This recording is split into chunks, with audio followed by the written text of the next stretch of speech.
So in August, I left my job as CPO.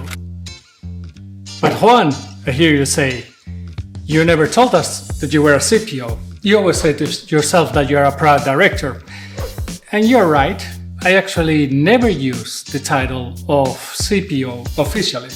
But in reality, officially, I was a CPO. But let's leave that story for another video. Let's talk about why did I leave my job as a CPO. So for quite some time now, I have been wanting to work in some kind of company that is more in the early stages of their lives. More something like a startup or a scale-up, it doesn't matter. Or if they are already with a product out there, or if they're building their first product. But I wanted to try more like these companies that are trying to grow at a very rapid pace, and companies that are also looking a lot into being product-led companies, and be able to participate on those early stages when you're looking a lot into who are your customers, how are you going to solve their problems, what problems are you going to even solve, and how you are going to establish those processes within the company for you to be able to be a product-led company. Like those ones that we hear in those amazing books like Inspire, The Lean Startup, Avoiding the Build Trap,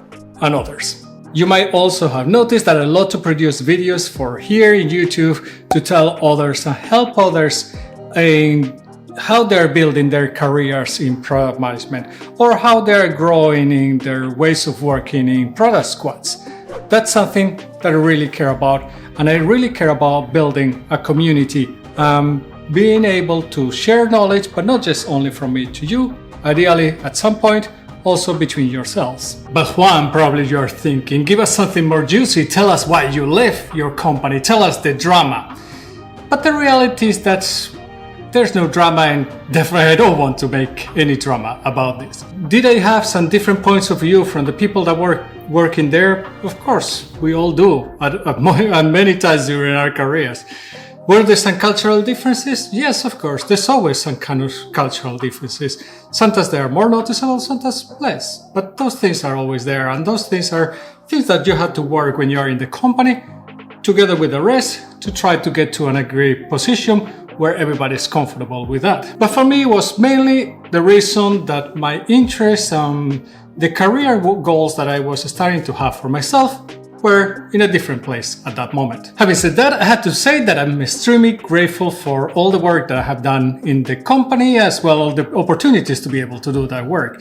I started 5 years ago as a product manager, grew quite fast or relatively soon into a product director position, and now towards like the last year is when I was a CPO. So in all honesty, this company has helped me a lot to learn not just about product management, but many other things like business, leadership, and being part of a management team. And for that, I'm extremely grateful. So where I am now at this point, now I'm a senior program manager at Utopia Music. And this one actually ticks the boxes that I have been quite interested for a while. It's a scale-up, and I'm going to work with the creation of a community around the teams that are working in product creation, starting with product managers. As you can imagine, this relates somehow or quite much to the work that I'm doing here in YouTube. So something that I actually find very interesting because it's also something that I really enjoy and I am very passionate about. By the way, do you know what a senior program manager is? If you want to know, comment below and I'll do a video about it. And now I'm guessing that you might be thinking that why on earth did you leave a role or a position as a CPO to go to a senior program manager? Let me explain. Although title-wise and role-wise is going to be very different from the job that I was doing earlier. Earlier I was working in a smaller company, so the responsibilities were very wide, but usually you take very little depth on each one of them because you end up being more of a generalist. Now, when I'm a senior program manager, I actually can take a deeper dive on building that community and working in how I'm going to facilitate those sessions, how I'm going to facilitate people to learn, to grow in their careers, to share knowledge with each other. And yes, the responsibilities might be less. I don't have a team to lead at this point. I'm not a director role. It's certainly not a part of the management team. The company is way bigger than the one that I was coming from. So you could argue that those are some of the reasons why maybe the move, it was not so much of a going down, but more like going a little bit in the same level, but in a different company, which is a bigger company. For me, it's not about so much the title, which is important, of course, but it's more about what I want to do in my life and what my goals are at this point. And at this point, definitely the goals for me are more aligned with what I'm trying to do here in this company than what I was doing maybe necessarily in the previous one. This was not so much of a move for a career move, which I feel that those ones might not be very successful since you can burn out very fast. The motivation is only growing in your career, but it's not necessarily serving or building or solving that problem for a certain customer or users. For me, now the motivation was more of trying what this startup world is, trying what working closer to a community, building that community.